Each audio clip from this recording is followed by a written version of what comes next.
Welcome to trading Tamil FX. 4ஆம் தேதி market close ஆகும்போது 4219 க்ளோஸ் ஆச்சு.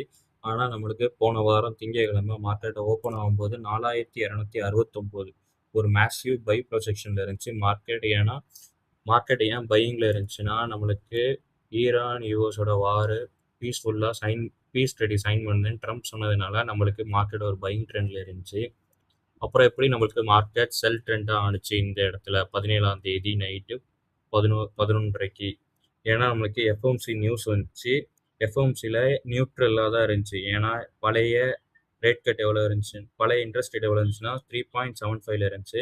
அது எந்த சேஞ்சஸுமே இல்லை. ஆனாலும் நம்மளுக்கு மார்க்கெட் வந்து ஒரு மேசிவாக ஒரு ஃபால் இருந்துச்சு. அது எதனாலன்னு அந்த மாதிரி ரீசன் பார்த்துட்டு அதுக்கப்புறம் நெக்ஸ்ட் வீக் அனாலிசிஸை பார்க்கலாம். உங்களுக்கு மெயின் ரீசன் எதனால கோல்டு ஃபால் ஆச்சு, இது ஃபெட்டோட இன்ட்ரெஸ்ட் ரேட். இது ஃபெடரலோட அஃபீஷியல் பேஜ். இந்த பேஜில் தான் நான் இன்ட்ரெஸ்ட் செக் பண்ணேன். 16 அன்னைக்கு 3.63 இருக்குது அண்ட் 17 அன்னைக்கும் சேமாக தான் இருக்குது. அதனால் எப்படி கோல்டு கீழே இருந்துச்சு 17 அன்னைக்கு? மெயினாக பார்க்க வேண்டியது நம்ம கீழே போய் யூஎஸோட ட்ரெஷரி பாண்ட்ஸ் செக் பண்ணணும். ட்ரெஷரி பாண்ட்ஸுங்கிறது கவர்மெண்ட்டுக்கு நம்ம பணம் கொடுத்து உதவுற மாதிரி, கடன் கொடுக்குற மாதிரி. அவங்க நம்மளுக்கு அது பதில் என்ன தருவாங்கன்னா, ஒரு சர்டைன் அமௌண்ட்டுக்கு ஒரு இன்ட்ரெஸ்ட் தருவாங்க. இங்கே நீங்கள் செக் பண்ணிங்கன்னா உங்களுக்கு தெரியும். 1 year, 2 year, 3 year, 5 year, 7 year, 10 year, 20 year, 30 இயர்ன்னு இருக்கு.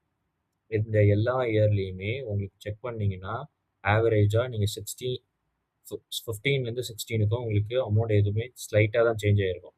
அதே மாதிரி நீங்கள் 17 அன்னைக்கு எஃப்எம்சி வந்ததுக்கப்புறம் செக் பண்ணிங்கன்னா உங்களுக்கு வந்து 1 இயர் பாண்ட்டோட எல்லாருமே சேஞ்ச் ஆகும்.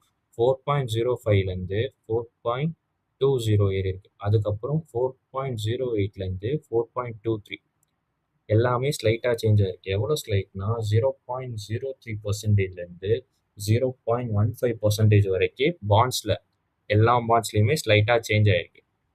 அதுக்கப்புறம் ஃபெட்டோட டார்கெட் என்னென்னா, இன்ஃப்ளேஷன் டார்கெட்டு 2%. ஆனால் நீங்கள் இங்கே செக் பண்ணி பார்த்தீங்கன்னா 5 years, 7 years, 10 years, 20 years, 30 years, இதில் நீங்கள் ஆவரேஜாக பார்த்தீங்கன்னா எல்லாமே 2 கிட்ட இருக்குது. சில இது 2 தாண்டியுமே இருக்குது. இவங்க ஆவரேஜாக இதை என்ன சொல்கிறாங்கன்னா, இன்ஃப்ளேஷன் ரேட்டு அவங்களுக்கு வந்து 2ல் தான் இருக்கணும். ஆனால் இங்கே எல்லாமே 2 தாண்டியே இருக்குது. அதனால் இன்ஃப்ளேஷனை கம்மி பண்ணதுக்காண்டி என்ன பண்ணுவாங்கன்னா, இன்ட்ரெஸ்ட் ரேட்டை நெக்ஸ்ட்டு இந்த இயர் எண்டுக்குள்ளேயுமே நம்மளுக்கு ஒரு இன்ட்ரெஸ்ட் ரேட் ஹைக் எதிர்பார்க்கலாம். இந்த லிங்க்கையும் நான் டிஸ்கிரிப்ஷனில் ஆட் பண்ணியிருக்கேன். ஓகே, நம்ம இப்போ அனாலிசிஸ் என்ன பண்ணணும்னா, நெக்ஸ்ட் வீக் மார்க்கெட் என்ன ஆகுதுன்னு பார்க்கணும். ஃபஸ்ட்டு நம்ம மார்க்கெட்டில் என்ன பண்ணணும்னா, ஹையர் டைம் ஃப்ரேம்ஸில் ஃபஸ்ட்டு நம்ம ட்ராய் பண்ணிக்கலாம். ஃபஸ்ட்டு டே டைம் போயிட்டு நம்மளுக்கு வந்து மார்க்கெட் எந்த ட்ரெண்டில் இருக்குது நம்ம ஃபஸ்ட்டு ஐடென்டிஃபை பண்ணணும். மார்க்கெட் இப்போ டே டைம் ஃப்ரேமில் மார்க்கெட் இருக்குது. டே டைம் ஃப்ரேமில் மார்க்கெட் இப்போ செல் ட்ரெண்டில் இருக்குது. ஓகே, செல்லில் இருக்குதுன்னா நம்மளுக்கு வந்து எங்கெல்லாம் கீ பொசிஷன் இருக்குன்னு ஃபஸ்ட்டு வரையணும். நம்மளோட மெயின் ஃபஸ்ட்டு கீ பொசிஷன் எங்கே இருக்குது? நம்மளோட முதல் கீ பொசிஷன் இந்த இடம்.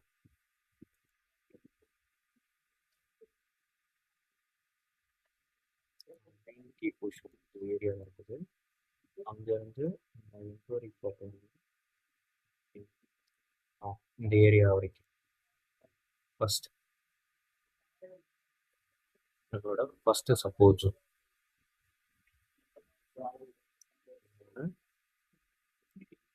சப்போர்ட் ஜோன் இங்கே இருக்குது. இதை S1 மார்க் பண்ணுறது.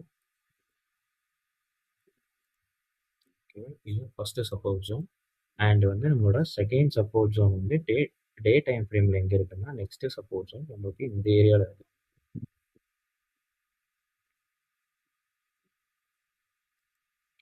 நெக்ஸ்ட்டு சப்போர்ட் ஜோன் இந்த ஏரியாவில் இருக்குது. இந்த ஏரியாவில் இருக்குது.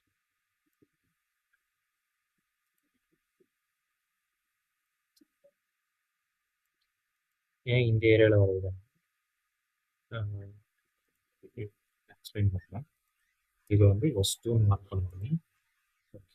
நான் ஃபஸ்ட்டு இந்த சப்போர்ட் ஜோன் எப்படி கண்டுபிடிச்சிடலாம், எனக்கு வந்து ஏற்கனவே ப்ரீவியஸ் இங்கே ஒரு லிக்யூரிட்டி இருக்குது, ஃப்ரெஷ் லிக்யூரிட்டி இருக்குது. எனக்கு இந்த லிக்யூரிட்டியை ஏற்கனவே மார்க்கெட் பிரேக் பண்ணிடுச்சு. அப்போனா மார்க்கெட் நெக்ஸ்ட் எங்கே வரைக்கும் போகலான்னா, மார்க்கெட் வந்து 4000 ஜோன் வரைக்கும் போகலாம். ஏன்னா ப்ரீவியஸ் மார்க்கெட் வந்து நம்மளுக்கு 4019 வரைக்கும் தான் மார்க்கெட் வந்திருக்கு. 4019 வரும்போது நம்மளுக்கு இந்த இடம் கரெக்டா இந்த இடத்த டேப் பண்ணிட்டு 4026ன்னு அந்த ஏரியாவை மார்க்கெட் டேப் பண்ணிட்டு மார்க்கெட் திரும்ப ரிவர்ஸ் ஆகி அதோட பழைய ஜோனான 4363 ஏரியாவுக்கு போயிடுச்சு. இப்போ நம்ம அந்த இடத்த வந்து நம்ம வந்து ஒரு ரெசிஸ்டன்ஸா கன்வெர்ட் பண்ண ரெசிஸ்டன்டா நம்ம சொல்லிக்கலாம். ஏன்னா அந்த இடத்துல நிறைய ரிஜெக்ஷன் இருக்குது. பார்த்தாலே தெரியும் இந்த ஏரியால வந்து நம்மளுக்கு நிறைய ரிஜெக்ஷனே இருக்கு. அப்போனா இந்த ஏரியா ஒன்று எடுத்துக்கலாம். நம்மளுக்கு வந்து நெக்ஸ்ட் இன்னொரு ரெசிஸ்டன்ஸ் ஜோனும் இது வந்து R2 எடுத்துக்கலாம். அப்படின்னா R1 எந்த ஏரியாவை எடுப்போம்னா நெக்ஸ்ட் R1னா நம்ம இந்த ஏரியாவை எடுத்துக்கலாம். ஏன்னா இங்கேயுமே நம்மளுக்கு வந்து ரிஜெக்ஷன் ஏரியா வந்து நமக்கு நிறைய இருக்கு.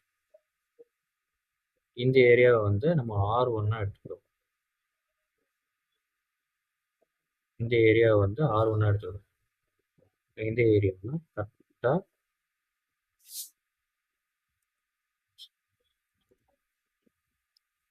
இந்த ஏரியா கரெக்டா நம்ம R1 எடுத்துக்கிறோம்.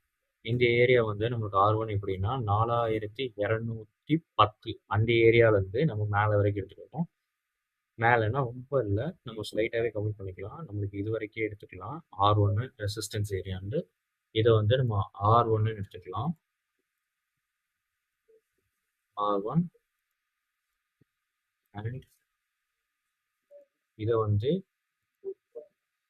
R2ன்னு எடுத்துக்கலாம். நம்மளுக்கு 2 ஏரியா. ஓகே, இப்போ நம்ம சப்போர்ட் அண்ட் ரெசிஸ்டன்ஸ் கண்டுபிடிச்சிட்டோம். இப்போ வந்து மார்க்கெட் இப்போ இருக்க கரண்ட் ஜோன்ல இருந்து நம்மளுக்கு நெக்ஸ்ட் எந்த ஜோன் ஃபர்ஸ்ட் மார்க்கெட் ஓப்பன் ஆனோடனே ஒரு பை சைட் போகுமா இல்லை செல் சைட் போகுமான்னு நம்ம அதை கண்டுபிடிச்சு பார்ப்போம். நம்மளுக்கு வந்து தெளிவாக பார்த்தா நம்மளுக்கு ஏற்கனவே இந்த இடத்துல நிறைய ரிஜெக்ஷன் இருக்கு.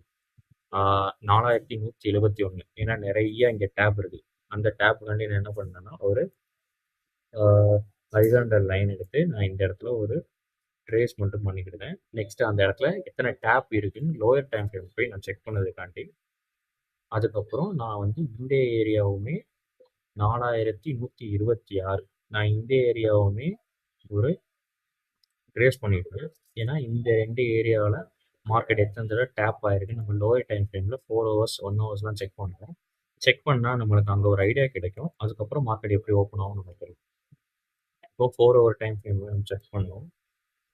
ப்ரீவியஸாக மார்க்கெட் இங்கே எங்கேயாச்சும் டேப் ஆயிருக்கா அதிக தடவை? ஆமாம், இந்த இடத்துல நம்மளுக்கு நிறையாவே டேப் ஆயிருக்கு.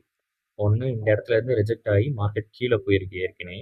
அதே மாதிரி இங்கேயும் மார்க்கெட் ரிஜெக்ட் ஆகி மார்க்கெட் இந்த இடத்துல நிறைய டேப் ஆகி அதுக்கப்புறம் மார்க்கெட் இந்த ஏரியாவெல்லாம் பிரேக் பண்ணி தான் மேலே போயிருக்கு. நம்ம வச்சிருக்க ரெசிஸ்டன்ட் 192 அப்போனா திரும்ப அதே மாதிரி சப்போர்ட்டும் அந்த இடத்துல. ஆமாம், அந்த இடத்துல தான் நம்மளுக்கு 2 சப்போர்ட்லையுமே மார்க்கெட் எடுத்திருக்கு.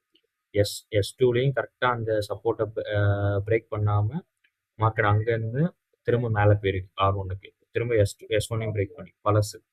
அதே மாதிரி நம்ம இப்போ செக் பண்ணோம். இப்போ நம்மளுக்கு இருக்குது என்னன்னா ப்ரீவியஸாக இருந்த லிக்விடிட்டி இங்கே இருக்கு. அப்போனா நம்மளுக்கு 4000 கிட்ட நம்மளுக்கு ஒரு லிக்விடிட்டி இருக்கு. மார்க்கெட் அப்போ என்ன ஆகலாம்னா ஒன்று எய்தர் 4 ஹவர்லேருந்து இப்போ 1 ஹவர் டைம் ஃப்ரேம் போயிடும். 1 ஹவர் டைம் ஃப்ரேம் நம்ம செக் பண்ணோம்னா நம்மளுக்கு இங்கேயே நமக்கு நல்லாவே தெரியும். நம்ம வரைஞ்சிருக்க இடத்துலையுமே மார்க்கெட் வந்து நம்ம S1 பிரேக் பண்ணவே இல்லை.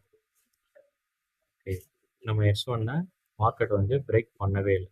திரும்ப இந்த இடத்துல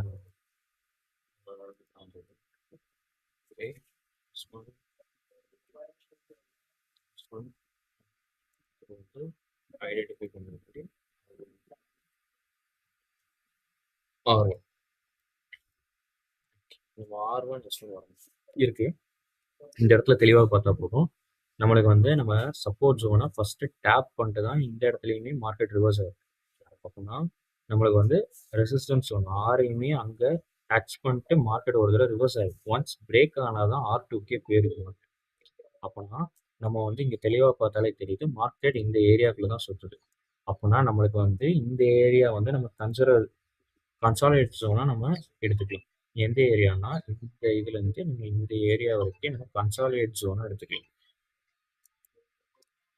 இதை வந்து கன்சாலிடேட் ஜோன் எடுத்துக்கலாம்.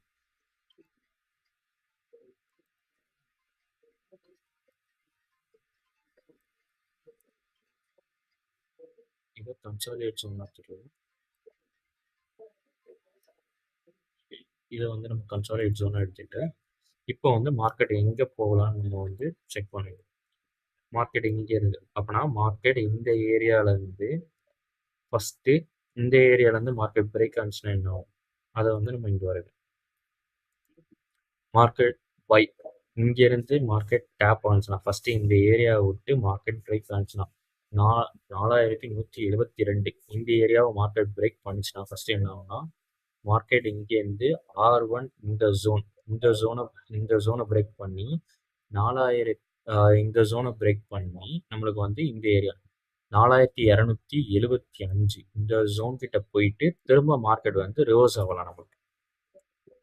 நம்மளுக்கு ரிவர்ஸ் ஆகலாம்.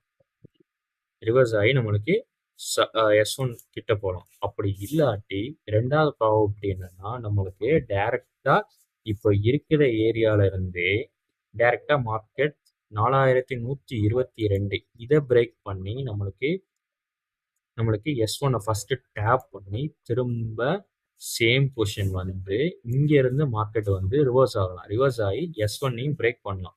இப்போ S1ஐயும் பிரேக் பண்ணுச்சுன்னா நம்மளுக்கு 4000 ஜோனை பிரேக் பண்ணிச்சுன்னா மார்க்கெட் வந்து 4000 ஜோனையும் மார்க்கெட் பிரேக் பண்ணிடுச்சுன்னா நம்மளுக்கு வந்து டைரக்டா கன்சிடர் பண்ணலாம். மார்க்கெட் வந்து 3880க்கு மார்க்கெட் கன்ஃபார்ம் போயிடும். மெயின் ரீசன் என்ன ரீசன்னா ரெண்டே ரீசன் தான். ஒன்று இன்வெஸ்டர்ஸ் எல்லாருமே கோல்டு வந்து சேஃப் அசட்டாக இப்போ கன்சிடர் பண்ணல. எல்லாருமே இப்போ என்னன்னா இங்கேருந்து அப்படி எல்லாருமே யூஎஸ் ட்ரெஷரி பாண்ட்ஸ்க்கு ஷிஃப்ட் ஆகுதாங்க. ஏன்னு நம்ம ஏற்கனவே ரீசன் பார்த்தாச்சு.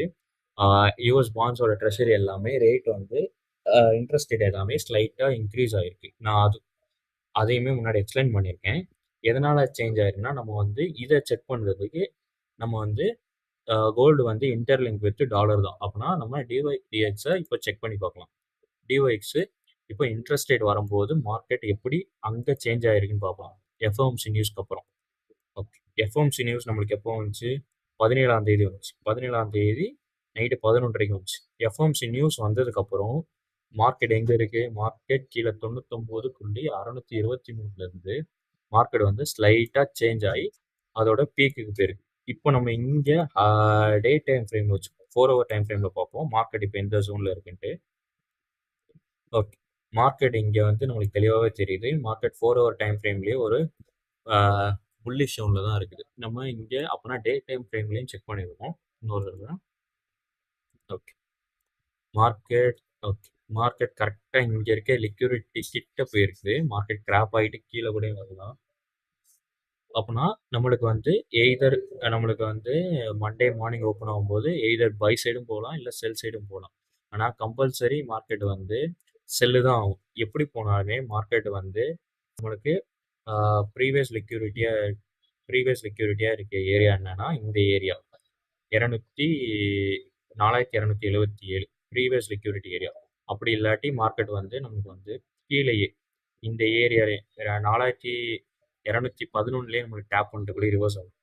அது வந்து மார்க்கெட் மண்டே மார்னிங் ஓப்பன் ஆகும்போது மார்க்கெட் ஓப்பனிங் ஹவர்ஸ் 3:30க்கு ஓப்பன் ஆகும். 3:30லேருந்து நம்ம 5:30 வரைக்கும் செக் பண்ணாலே நம்மளுக்கு தெரிஞ்சிடும் மார்க்கெட் எந்த சைடு மூவ் ஆக போகுதுன்ட்டு. வால்டைல் அப்போம்போதே நம்மளுக்கு அதிகமாகிடும்.